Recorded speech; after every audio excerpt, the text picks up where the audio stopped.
చాగంటి సోమయాజులు గారని ఓ మహానుభావుడు ఉండేవాడు. ఆయనకు ఓ కూతురు ఉండేది, ఆవిడ పేరు తులసి. ఆవిడ ఒక రోజున తండ్రి దగ్గరికి వచ్చి అడిగింది, నాన్నగారు అసలు అర్థం పర్థం లేకుండా విమర్శ చేసినా అంగీకరించాలా? దాన్ని కూడా ఊరుకోవాలా? మీరు తొందరపడకమ్మా అంటారేమిటి నాన్నగారు ప్రతిదానికి అని అడిగింది. అడిగితే ఆయన అన్నారు, అమ్మా నువ్వు రాసిన విషయం ఏదైనా ఇలా పట్టరావు, ఓ కాగితం అన్నారు. ఆవిడ వ్రాస్తూ ఉండేవారు వ్యాసాలు. ఓ కాగితం పట్టుకొచ్చింది. నేను అడిగింది ఏమిటి, నాన్నగారు చెప్తున్నది ఏమిటని విసుక్కుని. ఆయన కాగితం వంక చూసి అన్నారు, అమ్మ మార్జిన్ వదిలిపెట్టామి, అది కూడా రాసైపోయావా అన్నారు. ఆ అమ్మాయింది, నాన్నగారు కాగితం అంతా రాసేస్తే అందంగా ఉండదు, మార్జిన్ వదిలితేనే అందంగా ఉంటుంది నాన్నగారు అంది. అమ్మ కాగితం మీద 10 వాక్యాలు వ్రాయవలసి వస్తేనే మార్జిన్ వదిలేవే, జీవితం అందంగా ఉండాలన్నా మార్జిన్ వదలాలమ్మా. అక్కర్లేని విషయాలు నీ మీద అన్నవాళ్ళని వదిలేయడం కూడా నేర్చుకోవాలి తప్ప అన్నిటికీ ప్రతిస్పందించకూడదు. సంయమనం కోల్పోయి చట్టవిరుద్ధమైనటువంటి విషయముల జోలికి వెళ్ళకూడదు. అయిన దానికి కాని దానికి ఆవేశపడిపోవడం, అయిన దానికి కాని దానికి సంయమనాన్ని కోల్పోవడం, మీరు ఏ పవిత్ర ఉద్దేశ్యంతో జీవితాన్ని ప్రారంభించారో దాన్ని అకస్మాత్తుగా వదిలిపెట్టడం మీరు చెయ్యకూడదు. అనుకూలమైన విషయముల యందు ఎంత జాగ్రత్తగా నిలబడ్డారో ప్రతికూలమైన విషయమునందు కూడా అలా నిలబడగలిగినటువంటి ప్రజ్ఞ అంకురించాలి. అది లేకపోతే ప్రమాదం. ఇది జీవితంలో నేర్చుకోండి. మహాత్ముల యొక్క జీవిత చరిత్రలు చదివితే మీకు ఒక విషయం అర్థం అవుతుంది. ఏ మహాత్ముడి జీవితం వడ్డించిన విస్తరి కాదు. ప్రతి వాళ్ళు జీవితంలో ఉన్న కష్ట సుఖాలని తట్టుకునే మహాత్ములయ్యారు. Nelson Mandela a long walk to freedom అని పుస్తకం రాశారు. ఆ పుస్తకం చదువుతుంటే కన్నుల వెంట ఎవరికైనా బాష్పధారలు పడతాయి. అందులో ఆయన ఒక విషయం రాశారు. చిన్నతనంలో నెల్సన్ మండేలా స్నేహితులతో కలిసి ఆడుకునే రోజుల్లో ఆయనకు ఒక ఆట అలవాటుగా ఉండేది. వాళ్ళందరూ కలిసి గేదెలు కాస్తూ ఉండేవారు. అందులో ఒక గేదెనో దున్నపోతునో తీసుకొచ్చి ఈ స్నేహితులందరూ ఒక్కొక్కడు ఎక్కుతూ ఉండేవాడు, ఏదో అలా తిరిగి వచ్చేస్తుండేవాడు. వీడు దిగిపోయేవాడు, రెండో వాడు ఎక్కేవాడు. అలా ఏదో 15 మంది పిల్లలు ఉంటే 15 మంది ఆ గేదె మీదో దున్నపోత మీదో అలా తిరిగి వస్తూ ఉండేవారు. అదో ఆట. ఓ 10 మంది పిల్లలు తిరిగి వచ్చిన తర్వాత నెల్సన్ మండేలా గారి వంతు వచ్చింది. ఈయన ఎక్కారు ఆ గేదె మీద. ఆ గేదె ఏం చేసిందంటే 10 మందిని బాగానే తిప్పింది. మండేలా ఎక్కినప్పుడు దానికి ఏం కోపం వచ్చిందో తెలియదు.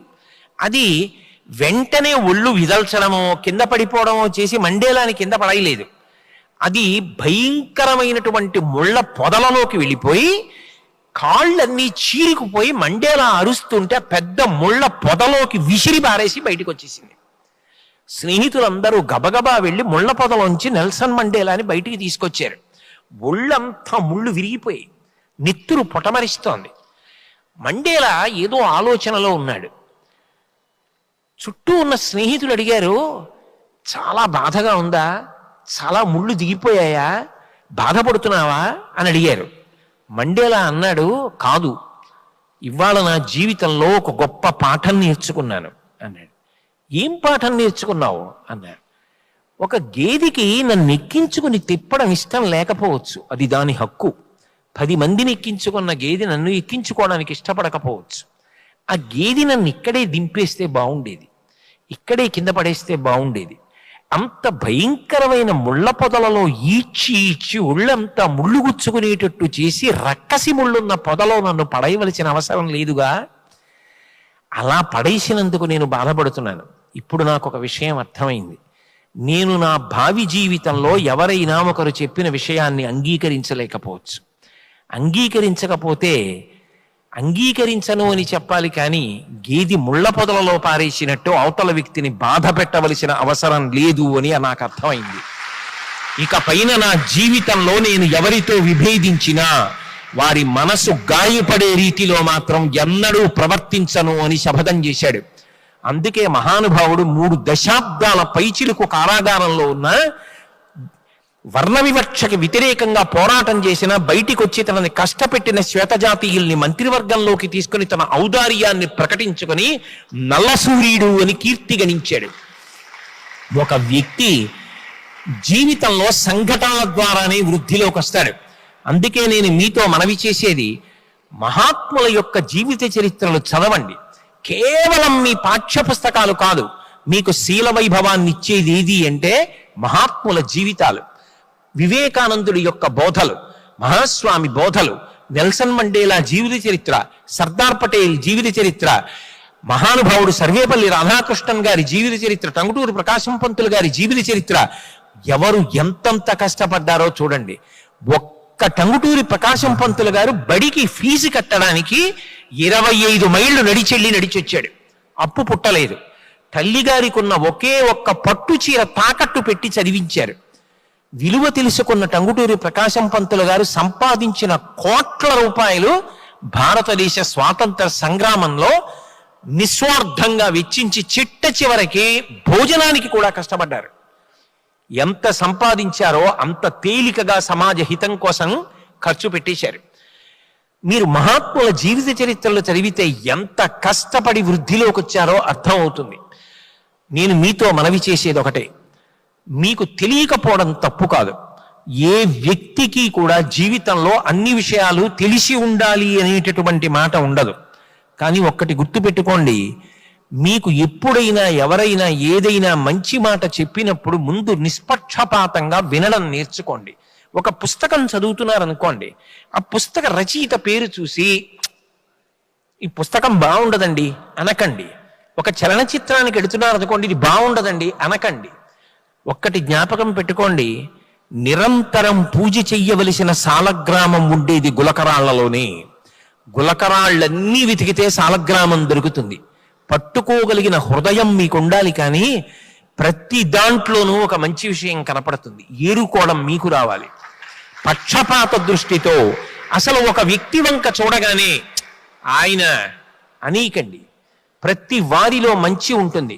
కొండంత మంచి ఉన్న చోట ఒక తృణమంత చెడు ఉందనుకోండి, దాన్ని ఎందుకు పట్టుకు రాపాడిస్తారు? అది వదిలిపెట్టండి. కొండంత మంచి ఏదుందో దాని వంక చూసి నమస్కరించడం నేర్చుకోండి. అది చేత కాకపోతే జీవితంలో అడుగడుగున ఆఖరికి ప్రయాణం చేసేటప్పుడు మీ ఎదురుగుండా కూర్చున్న వ్యక్తిలో కూడా దొంగను చూడగలరు. ఏమిటండి అలా ఉన్నాడు, రాత్రి పెట్టెత్తుకుపోడు కదా అంటాడు. ఆయన ఎలా ఉంటే నీకెందుకు? ఆయన ఏ మహాత్ముడు, ఎలా ఉన్నాడు? స్నేహభావం, అందరి యందు మంచిని చూడడం నేర్చుకోండి. సంయమనమన్నది జీవితంలో అత్యంత అవసరము. చటుక్కున ఒక మాట వినగానే కోప్పడ్డం, మీరు ఎవరితోనన్నా విభేదిస్తే విభేదించండి, ఏమీ తప్పు కాదు. విభేదించడం ప్రజాస్వామ్యంలో అంతర్లీనమైన విశేషము.